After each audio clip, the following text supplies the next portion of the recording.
నమస్తే, political voice కు స్వాగతం. వారం వారం జాతీయ అంతర్జాతీయ విశేషాలపైన విశ్లేషణ చేసుకునేటువంటి కార్యక్రమానికి స్వాగతం. మనతో పాటు కందాడే పార్సాతి గారు, సీనియర్ జర్నలిస్టు, విశ్లేషకులు మనతో పాటు ఉన్నారు. పార్సాతి గారు నమస్తే అండి. విరామం ఎరగకుండా నరేంద్ర మోడీ దేశ వల్ల పర్యటన చేస్తూనే ఉన్నాడు.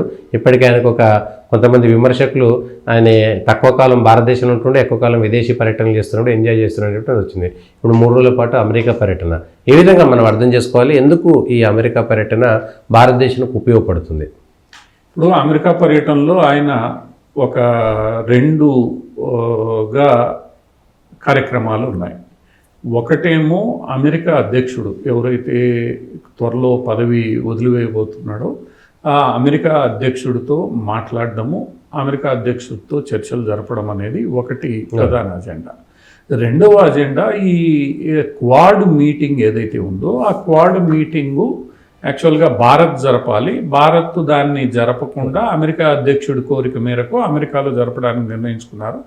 దాంట్లో ఆయన అమెరికా కోరిక మేరకు సో ఇవి రెండు ఒక అంశం. అంటే నరేంద్ర మోడీ 3 రోజుల పర్యటనలో రెండో అంశం ఆయన ఐక్యరాజ్య సమితిలో ఫ్యూచర్ వరల్డ్ మీద జరగనున్న సదస్సులో ఎంతోమంది దేశాధినేతలు పాల్గొంటున్నారు, ఈయన కూడా పాల్గొంటున్నాడు. ఇవి 2 డిఫరెంట్ అంశాలు. ఈ మొదటి 2 సమావేశాలు డెల్వరేలో ఎక్కడైతే బీడెన్ యొక్క ఇల్లు ఉందో, సొంత నివాసం ఉందో అక్కడ జరుగుతున్నాయి. రెండోది ఐక్యరాజ్య సమితికి సంబంధించి న్యూయార్క్లో జరుగుతాయి. దాంట్లోనే ఆయన ఇండియన్ కమ్యూనిటీ మీటింగ్కి కూడా న్యూయార్క్లో హాజరవుతున్నాడు. ఇవి 2 సాధారణంగా గతంలో ఫిక్స్ అయిన ఇవే.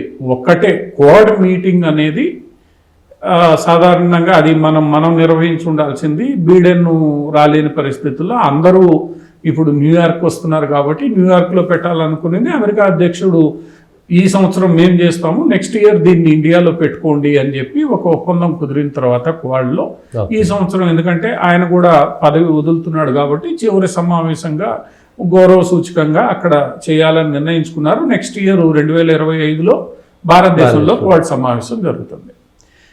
ఈ బీడెన్తో కలవడం అనేది ఎప్పుడైతే ఐక్యరాజ్య సమితికి భారత ప్రధాని వెళ్తాడో వెళ్ళినప్పుడు అమెరికా అధ్యక్షుడిని కూడా కలవడం అనేది సాంప్రదాయంగా వస్తోంది.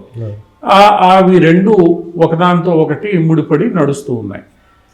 కాకపోతే ఈసారి బీడెన్ని కలవడం అనేది ఒక ప్రాధాన్యత ఏమిటంటే, ప్రైమ్ మినిస్టరు మన నరేంద్ర మోడీ రష్యా పర్యటనకు వెళ్ళొచ్చాడు. రష్యా పర్యటన నుంచి వచ్చిన తర్వాత యుక్రెయిన్ పర్యటనకు వెళ్ళొచ్చాడు.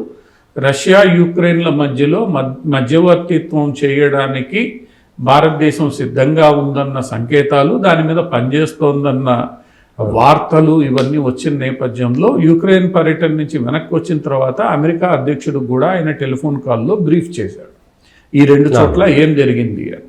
సో దానికి కొనసాగింపుగా అమెరికా అధ్యక్షుడిని కలవడం అనేది, అమెరికా అధ్యక్షుడికి జరిగిన విషయాలు చెప్పడం అనేది, ఆయన అభిప్రాయం తీసుకోవడం అనేది ఒకటి. ఎందుకంటే ఈ మధ్యవర్తిత్వంలో భారత్ ముందడుగు వేయాలి అంటే అమెరికా అభిప్రాయం తెలుసుకోకుండా ముందడుగు వేసే పరిస్థితి లేదు.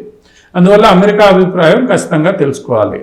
దీనికోసమే అమెరికా అధ్యక్షుడితో జరిగిన ద్వైపాక్షిక సమావేశంలో భారతదేశం తరఫున జయశంకర్, విదేశాంగ శాఖ కార్యదర్శి మిశ్రీ వీళ్ళిద్దరూ ఉంటే, అటువైపు వాళ్ళ నేషనల్ సెక్యూరిటీ అడ్వైజర్ సులైమాను, తర్వాత విదేశాంగ శాఖ మంత్రి, అమెరికా విదేశాంగ శాఖ మంత్రి ఇద్దరు వాళ్ళతో ఉన్నారు. దీని మీద ప్రధానంగా ఇక్కడ అజెండా యుక్రెయిన్ విషయానికి సంబంధించి ఏం చేస్తే బాగుంటుంది, అభిప్రాయాలు ఏమిటి అన్నది ఒకటి. దీంతో పాటు కొన్ని మిగిలిన అంశాలు, ఇటీవల అమెరికా 2-3 ఏవైతే చేసిందనే వార్తలు బలంగా ఉన్నాయి. ఒకటి బంగ్లాదేశ్లో జోక్యం చేసుకోవడం, రెండవది ఖలిస్తాన్కి సంబంధించిన మొన్న అమెరికా కోర్టు గత వారం భారత ప్రభుత్వానికి విదేశాంగ శాఖకి నోటీసులు ఇచ్చింది ఆ ఖలిస్తాన్ ఉగ్రవాది పన్ను ఫిర్యాదు మేరకు.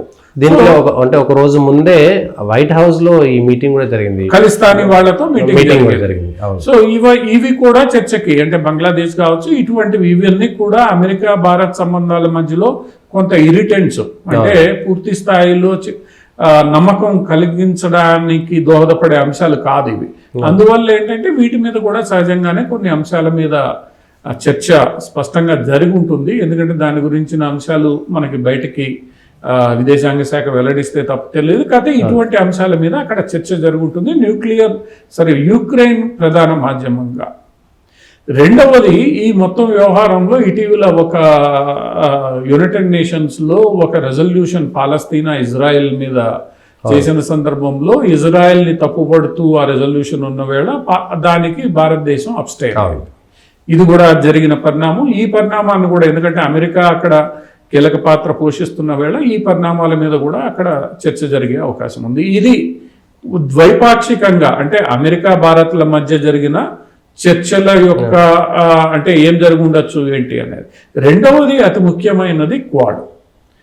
ఈ క్వాడ్ సమావేశం ఎందుకు మనకి ముఖ్యమైనది అని అంటే, ఈ మధ్యకాలంలో అమెరికాకి దూరంగా భారత్ జరిగింది, రష్యాని దగ్గరికి తీసుకుంది, పాశ్చాత్య దేశాలకి భారత్ కొంత దూరమైంది అన్న ఆరోపణలు ఇవన్నీ వస్తున్న వేళ ఈ క్వాడ్ సమావేశం జరగడం అనేది చాలా ముఖ్యం.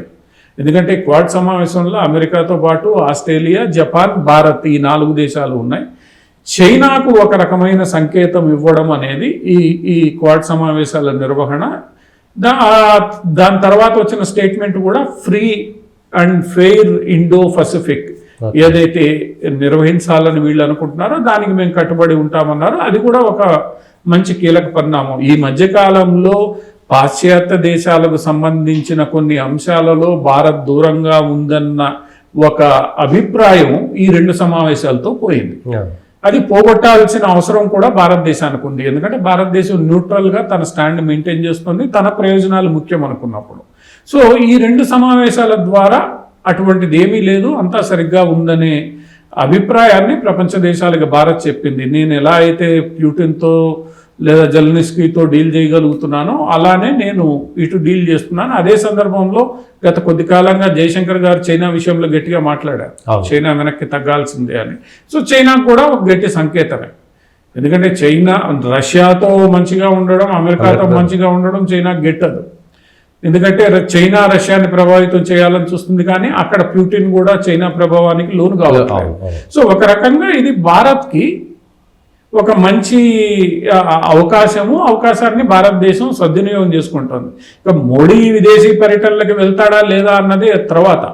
మీరు ప్రపంచంలో ఒకానొక మంచి స్థానానికి చేరుతున్న వేళ విదేశీ పర్యటనలు తప్పవు. మీ ప్రభావాన్ని మీరు చూపించాలి అని అనుకుంటే, అట్లని భారతదేశంలో పరిపాలన కుంటుపడిపోతుంది అన్నది తప్పుడు అభిప్రాయం.